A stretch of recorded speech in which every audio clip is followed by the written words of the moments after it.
Hi, I'm Dr. Marianne Cintron, founder and president of Step by Step Dyslexia Solutions. This is our second podcast on Music Empowers Learning. And I have with me today, my guest is Amanda Harrison, a parent from North Carolina who connected with me on Facebook when I asked the question, do any parents out there remember their children having to leave the classroom when reading started? And Amanda had a very interesting response, and she definitely advocates for her son. So welcome, Amanda. Hello, hi. We're going to have Amanda share a minute or two about what's going, about her life, and then I will ask her some questions. So tell us a little bit about yourself, Amanda. Like I say, I'm Amanda Harrison. I have a now 10-year-old son who has dyslexia, dysgraphia.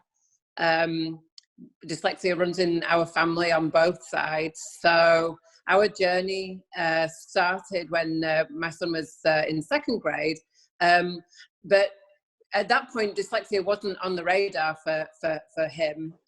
He started out with a speech and language delay and had services when he was age 3 in pre-K, but really dyslexia wasn't on the radar for any of us at all. So it was a very interesting journey that kind of took twists and turns. And as we started to learn more about dyslexia, I realized that there were lots of signs that I should have seen as a parent that I just had no clue, what my son was trying to tell me really, but couldn't actually put it into words. Okay, very interesting. So I wanted to ask, did you recognize anxiety or behavior issues before Jay was identified as being dyslexic? I didn't realize it at the time, but yes, there were very, very clear signs that something was going on. And after the fact, probably about a year after the fact, actually, Jay quietly whispered to me in the car and said, "Do you remember when I used to do this, Mom? This is what was happening."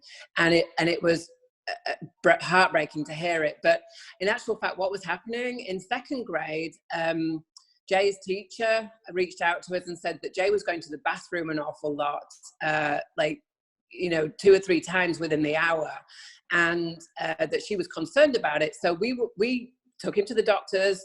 We went for lots of different testing, and they couldn't find anything wrong. And this went on for quite a number of months, and it continued to happen, and we didn't know why, but we couldn't get to the bottom of it. And the behaviors continued. He seemed totally fine in all other aspects of his life, but this kind of odd behavior of removing himself from the classroom just kept on happening. And it wasn't until a year later, after we realized that dyslexia was actually an issue for him, he whispered to me in the car when we were going home one day, and he said, "Mom, do you remember when I used to go, come out of the classroom?" And I said, "Yes," because it was a very odd conversation that just came out of nowhere. He said, "I used to go and sit in the bathroom and just so that I didn't have to read," and it was heartbreaking to hear, because he did that as a way to avoid having to read in class, and he was only 7 at the time. So for a 7-year-old to do that, he must have been so full of anxiety. Wow. It was heartbreaking to hear. Yes, I could only imagine. How did you approach the school district when you realized that dyslexia may be the problem for him?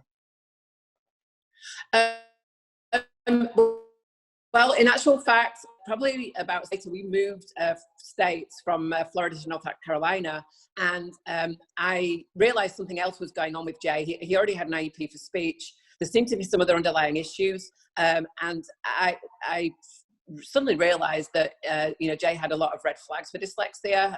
His dad is dyslexic, like I said, and it runs on both sides of our family. And I approached the school and requested that they evaluate him.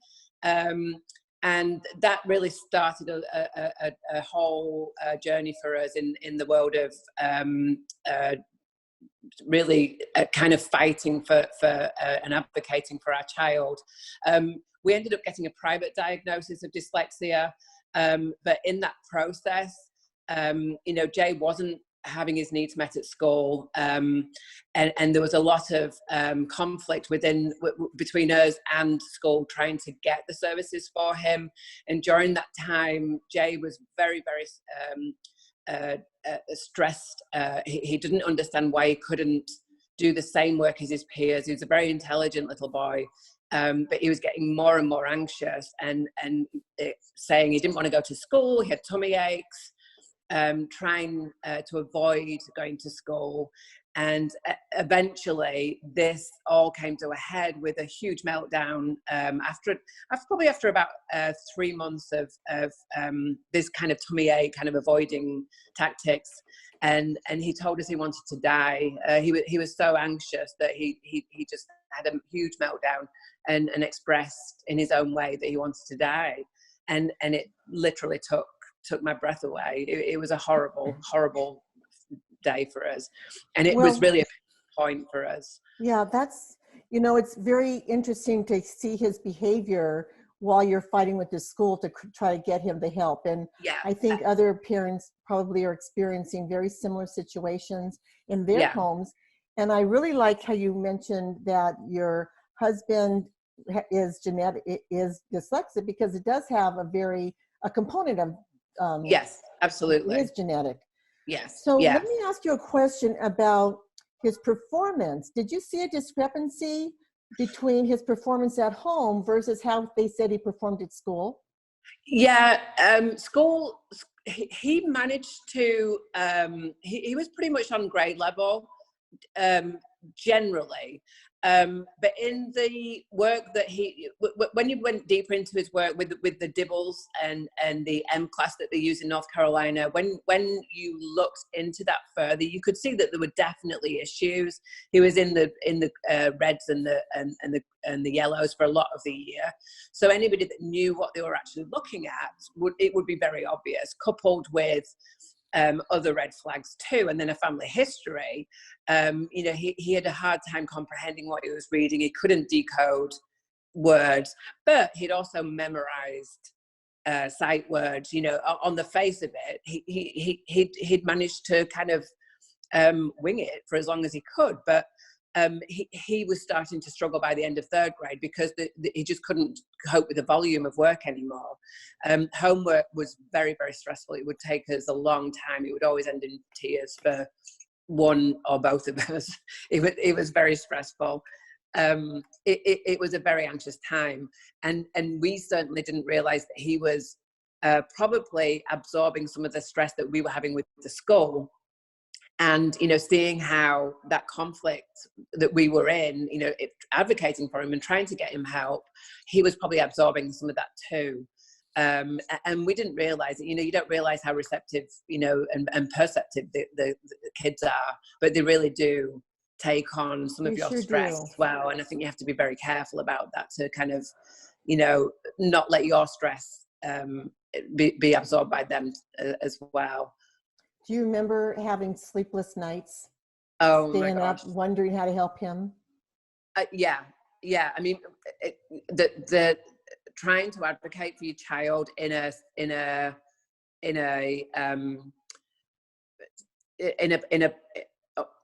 place that doesn't seem to want to help you, or is not designed or set up to be able to accommodate a child like yours, and you feel like you're hitting brick walls. You know, I just always assumed that I literally went to the school with an open heart and said, I think my child's got dyslexia. You know, what do we do next? Kind of thing, really expecting that they would help me. And we literally entered into a 2-year battle with them. And it feels like a battle. And, you know, we are very lucky in that, you know, I'm a stay-at-home mom. My husband works. English is my first language. You know, I was a police officer back in the day. You know, I'm used to reading law and certain terminology. I literally had to start and educate myself about education law, but I had the time to do that, and I had the capacity to do that. I could start to advocate from scratch. People don't get that chance or that opportunity, or, you know, it's very hard for people to do that. Well, let me ask you, what would you say to parents now to encourage them that they're not alone. They're definitely not alone. I would encourage people to reach out to your local Decoding Dyslexias, reach out to any local support groups that you have. In our area, there was a particular couple of girls that actually created, there was Decoding Dyslexia, but it wasn't very close to us. They created a support group via Facebook, and that group has grown and grown. And if you find families that are in the same situation as you, one voice can be very lonely, but 100 voices, school districts have to listen, Right. Start to I'm not saying that you have to fight alone, but there's definitely power in numbers, and just having that support, and having the guidance of somebody that's already gone through it or is going through it is vital. Don't do it alone. Reach out to sites like yours.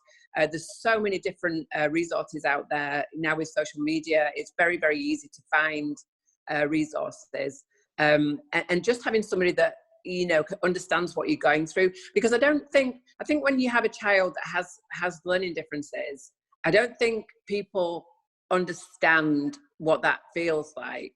I think they almost think you're a little bit neurotic when they say that the schools aren't helping you. Well, let me just, share in here that I didn't even learn about dyslexia after 4 years of teaching until I was earning my master's at the university. And a professor recommended I join the International Dyslexia Association. And now I'm a board member there. So there are, Decoding Dyslexia I love, and International Dyslexia Association. Yeah. I'm a board member in the Tri-County branch in California. So those are resources and very valuable for parents to connect with parents in those groups. Let me ask you, what's next for Jay? Well, Jay, like I say, we're lucky. We were able to remove him from the public school system. He's now in a school for learning differences. So, he's very happy.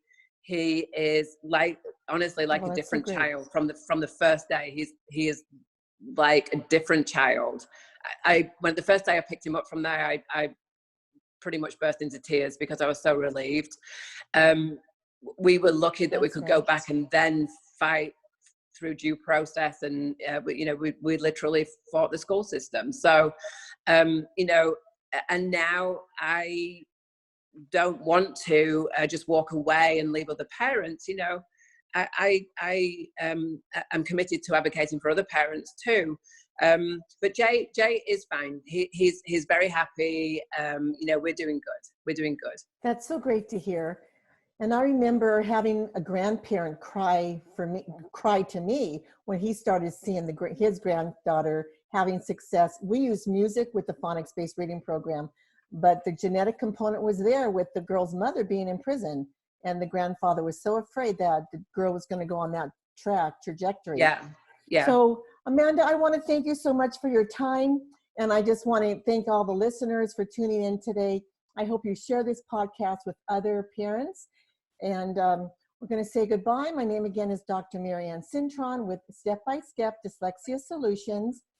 And there are other podcasts that you can listen to that talk about how we can help students be successful even though they have dyslexia. You can reach us at www.dyslexia-solutions.com. And my phone number here is 909-787-2103. Thank you so much. We're here with Amanda Harrison. Bye-bye now. God bless you, Amanda. Thank you. Bye-bye.